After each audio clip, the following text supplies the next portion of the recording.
bombing the South carried no costs. And it's striking when you read the declassified, the Pentagon Papers are kind of like stolen archives. You get the real story, not what's declassified by the government. And therefore they're almost ignored by scholarship and by the media, practically ignored. But they're very revealing. For example, one of the things they show is that the bombing of the North was planned in meticulous detail. They really thought about it, how far should we go.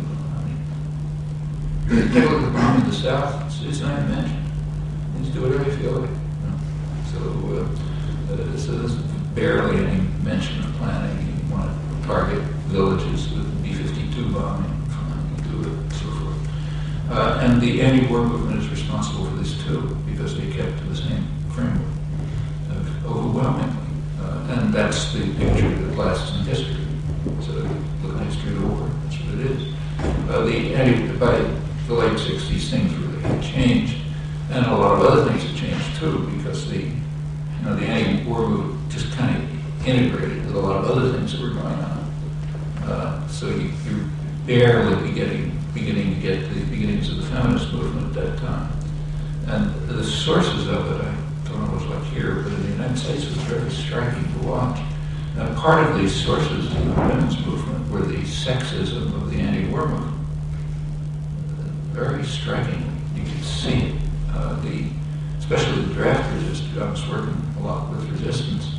And the draft resistors were brave people. They're 17, 18-year-old kids who are facing a real problem. Not fun to spend years in jail or go to exile and never get back home. And they felt righteous, And part of the way you felt righteous was by oppressing young women, who then sort of supposed to serve you and admire you and so on. And the women, after a while, started to resent it because the general, typical anarchist sentiments of not being want to be kicked around were coming up.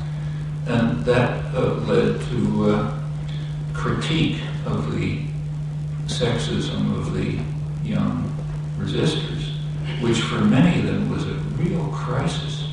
I know some who actually committed suicide because they couldn't deal with it. Here's this sense that we're doing something really courageous, but we're oppressors. How can we face that? And that was a good part of where the women's movement came from. The women's movement really didn't develop in a major force until the 70s, but it was part of the root. The environmental movement was barely beginning. The civil rights movement, which is an interesting story. As long as the civil rights movement was focused on, hideous sheriffs in Alabama, it was very popular in the North. But by the mid-'60s, it was shifting to the North. The last couple of years of we just had Martin Luther King Day, everybody celebrates Martin Luther King. What they celebrate is what he was doing in the South. By 1965, he was turning to organizing a poor people's movement. And that's all over the country. And in fact, when he was assassinated, it was at a time when he was in the midst of meeting the poor people's movement. Well, that's out of, kind of like going too far. So when you read about Martin Luther King, they say, well, the last couple of years of his life, he kind of lost direction. So it's okay to be self-righteous about Alabama sheriffs, but not to look at what's happening in your neighborhood. It's the same thing. That was the civil rights movement was beginning to turn into a general movement of the poor. It was very frightening to power systems, but it was going on, and a lot of organizing was going on. There was a lot of craziness. The youth culture was going on in its own way. Just revolt, music, style of dress, all kinds of things. But the general effect was extraordinary. It's lasting. The whole country just changed, became just more civilized.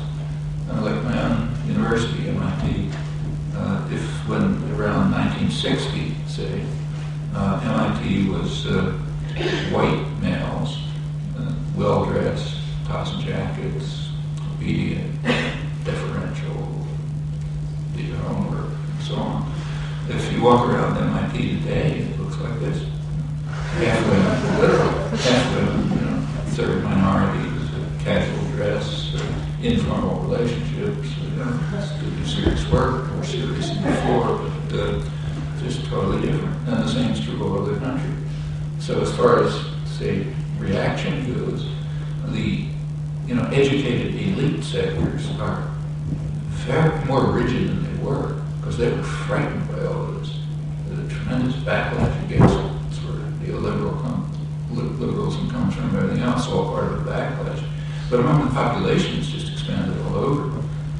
I did a talk in the Idaho-Washington border in a little town where all you see in the town is Christian evangelical posters and National Rifle Association and so on. 4,000 people show up from nowhere, just around there somewhere, and that happens all over. I mean, I spend maybe an hour a night. I spend a lot of time answering email, but probably an hour a night is just turning down invitations, which I really like to accept.